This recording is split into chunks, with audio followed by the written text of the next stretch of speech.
મને એટલામાં જ ડર નથી લાગતો, મારી પાસે કઈ છે જ નહીં નુકસાન કરવા માટે. જો મારે કઈ દુકાન હોય, કંપની હોય, ફેક્ટરી હોય, પેટ્રોલ પંપ હોય, તો મને ડર લાગે મારું વિખી જાય છે કોક. કલાકારો કંપનીઓના ગુણગાન કરતા હોય છે કે પૈસા પાછળ કલાકારો ભાગતા હોય છે, પણ અત્યારે હકાભાઈ ગઢવીએ એ ખોટું સાબિત કર્યું છે. ગુજરાતની અંદર ઘણા બધા કલાકારો છે, નામી અનામી મોટા મોટા કલાકારો છે, પણ એ અદાણી જેવા કંપનીઓના જ ગુલામી કરતા જોવા મળે છે.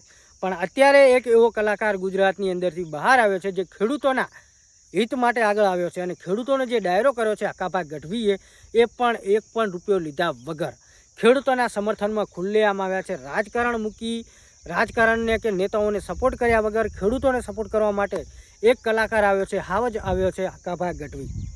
હકાભાઈ ગઢવીનો હમણાં એક જે વિડીયો વાયરલ થઈ રહ્યો હતો, ક્લિપ વાયરલ થઈ રહી હતી, એ એમને ડાયરાની અંદર ફક્ત ને ફક્ત મનોરંજન માટે વાપરી હતી. જે અદાણીના જે થાંભલા નખાઈ રહ્યા છે, એ અદાણીના થાંભલા કે કલાકારોએ નખાવે, કલાકારો ત્યાં જઈને થાંભલા ઊભા કરવા ગયા હતા. આ એક ક્લિપ વાયરલ થઈ રહી હતી, એ ક્લિપ તમે અહીંયા જોઈ શકો છો. પણ હકાભાઈ ગઢવીએ અત્યારે ખેડૂતો માટે જે ડાયરો કર્યો છે, એ ઉપરથી હકાભાઈ ગઢવીનું માન વધી ગયું છે ખેડૂતો પ્રત્યે.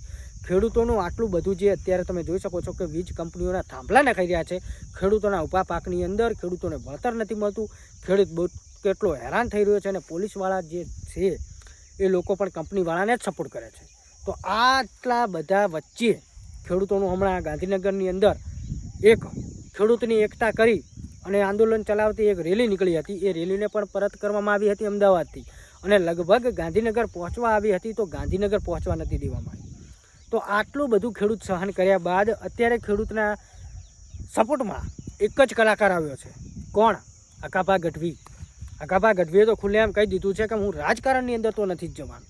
રાજકારણની અંદર જશો તો તમારે કેટલું ખોટું બોલવું પડે છે ને, એ પણ આ ડાયરાની અંદર વાત કરી છે. ને આ ડાયરાની અંદર હકાભાઈ ગઢવીએ ખુલ્લેઆમ ખેડૂતોને સમર્થન આપ્યું છે, અને વાત પણ કહી છે કે ખેડૂતોના દેવા 5 લાખ સુધીના ખેડૂતોના દેવા માફ થવા જોઈએ. અને મિત્રો ખરેખર આટલા ગુજરાતની અંદર કલાકારો છે, અને કલાકારોને આગળ નવરાના આપણે જ લોકો છીએ, પણ કલાકારોને આપણી નથી પડીને તમને લોકોને કલાકારોની પડી છે. કલાકારોનો વિરોધ નથી, એ પણ એક ખેડૂતના દીકરા છે, તો ખેડૂતના દીકરાને ખેડૂતના દીકરા માટે થઈને બોલવું જરૂરી છે. અને કહેવાય છે કે ભારત દેશ તો કૃષિ પ્રધાન દેશ છે. કૃષિ પ્રધાન દેશ કઈ બાજુ જઈ રહ્યો છે? અને અત્યારે વાત કરીએ કે હકાભાઈ ગઢવી કેમ ખેડૂતોના સમર્થનમાં આવે, એમનું કહેવું એવું છે કે અત્યારે ઘણા બધા ખેડૂતો અને ખરેખર વાત સાચી છે ખેડૂતોની, કેમ કે જે કલાકારો છે ને, એ કલાકારો ફક્ત મોટી મોટી કંપનીઓને જે પૈસાવાળી પાર્ટી છે ને, એમની ગુલામી કરે છે ને, એમના વખાણ કરે છે ને, પૈસા આપે ને એવી રીતે જ બોલે છે. હમણાં એક કલાકારનો વિડીયો વાયરલ થયો હતો, મારા અદાણીની વાત ના થાય. વિડીયો તમે કદાચ જોયો હશે, કલાકારનું નામ નથી લેવું, પણ તમે લોકો જોયો જ હશે, અને જોયો છે જ. તો હકાભાઈ ગઢવીએ અત્યારે ખેડૂતો માટે એક ડાયરો કર્યો, અને ફ્રીમાં ડાયરો કર્યો છે, અને ફ્રીમાં ડાયરાની અંદર ખેડૂતોના હિત માટેની જ વાતો કરી છે, અને એક પણ રૂપિયો લીધો નથી. તો એક જ એવો હાવજ પેદા થયો છે ગુજરાતની અંદર, જે કલાકારોની અંદર કે ખેડૂતો માટે ખુલ્લે આમ મેદાને આવ્યો હોય, રાજકારણ મૂકી નેતાઓને સાઈડમાં મૂકીને ખેડૂતો માટે આગળ આવ્યો છે. હકાભાઈ ગઢવી માટે એક કમેન્ટ જરૂરી થવી જોઈએ, કેમ કે એ આપણા જેવા ખેડૂતો માટે અવાજ ઉઠાવ્યો છે. અને વાત કરીએ કે મોટા મોટા કલાકારો છે, જે મારા અદાણીની વાત ના થાય, અદાણીના પૈસા મળે એટલે ગમે તે ભૂંકી નાખવાનું, આવી વાત છે અત્યારે. ખેડૂતના દીકરા છો તો તમે કશું ના કરી કરો, ખેડૂત માટે તો વિડીયો ના બનાવી શકો. જો બોલી ના કરો તો જે બોલતા હોય એને બોલવા દો, વિડીયો બનાવી ના શકો તો જે વિડીયો બનાવતા હોય એને બનાવવા દો. જો તમારાથી કાંઈ ના થાય ને તો ફક્ત એક આ વિડીયોને લાઇક કરી શેર કરો અને કમેન્ટ કરો ખેડૂતોના હિત માટે. ખેડૂતોનું અત્યારે તમે જોઈ શકો છો કેટલી ખરાબ દશા આવી ગઈ છે. અને હકાભાઈ ગઢવી ખેડૂતો માટે શું ડાયરાની અંદર બોલે છે, વિડીયો જુઓ.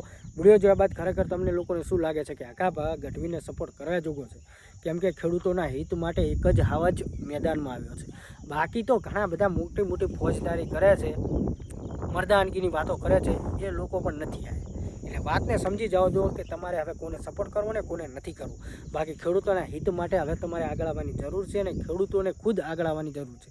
બાકી ખેડૂતો માટે તમને એવું લાગતું હોય કે આ નેતા આવશે ને આ ભાઈ આવશે ને આ આવીને અમારું ભલું કરશે, તો એ વાત ભૂલી જાજો. તમે પણ ખેડૂત છો, હું પણ એક ખેડૂતનો દીકરો છું. તમે કશું ના કરી શકો તો તમે ખેડૂતના દીકરા હોય ને તો વિડીયોની અંદર કમેન્ટ કરો હકાભાઈ ગઢવી માટે, કેમ કે એક હાવજ આવ્યો છે ખેડૂતોના અવાજ બનીને. તો ખેડૂતો માટે તો આ બહુ સારી વાત કહેવાય. અને વાત કરીએ કે જે કીર્તિ પટેલ ખજૂરભાઈના વિવાદમાં અવારનવાર હોય છે, કીર્તિ પટેલ પણ અને બન્ની ગજેર, આ બંને લોકોએ પણ ખેડૂતોના હિત માટે આગળ ઉતરી આવ્યા છે. તો આવા લોકોને પણ સપોર્ટ કરવાની જરૂર છે, કેમ કે મિત્રો જે ખેડૂતોનો સપોર્ટ કરે ને, સમજી જાજો કે એ લોકોની અંદર હજુ પણ લાગણી છે, ખેડૂતો પ્રત્યે કંઈક છે. અને આપણે પણ એક ખેડૂતના દીકરા છીએ એટલા માટે વિડીયો બનાવ્યો છે અને વિડીયો વધુમાં વધુ શેર કરો અને ખેડૂતોના ખેતરમાં જે ઊભા થાંભલા નાખવામાં આવી રહ્યા છે ને અને ખેડૂતને ખેતરના પોતાના જ ખેતરની અંદર જવા નથી દેવામાં આવતા. આ છે અત્યારની તાનાશાહી. તો ખેડૂતો વિડીયો વધુમાં વધુ શેર કરો અને ચેનલ પર પહેલી વાર ચેનલને સબસ્ક્રાઈબ કરજો. વિડીયો જુઓ અને વિડીયો વધુમાં વધુ શેર કરજો અને કમેન્ટ કરી જણાવજો તમે લોકો શું કહેવા માગો છો. બાકી વિડીયો પસંદ આવે તો વિડીયોને લાઈક શેર કરજો અને આપણી ચેનલને સબસ્ક્રાઈબ કરતા જાજો. અકાભા ગઢવી માટે શું કહેવા માગો છો કમેન્ટ કરી શકો છો. ગુજરાતનો એક પણ કલાકાર આના વિશે હજુ બોલવા આવ્યો નથી. એક કલાકાર આવ્યો છે તો એક કલાકાર માટે સેલ્યુટ છે. બાકી તમે લોકો આ વિશે શું કહેવા માગો છો કમેન્ટ કરજો. જય માતાજી. વિડીયો જુઓ. અકાભા, આજે તમે જેતપર ગામે લોક ડાયરાનું આયોજન કર્યું છે, ફી વગર કર્યું છે અને ખેડૂતોના સમર્થનમાં કર્યું છે, શું કહેશો? આ ઘણા ટાઈમ પહેલાં 4-5 મહિના પહેલાં મને એક ચેલેન્જ આપવામાં આવી હતી અમુક નેતાઓ દ્વારા કે તમે ખેડૂતના ડાયરાને ડબલ પૈસા આપશો. ત્યારે હું કીધું મેં ડબલ નહીં, મારે ફ્રીમાં પ્રોગ્રામ કરવા છે, તમે રાખો તો ખરા. અને જે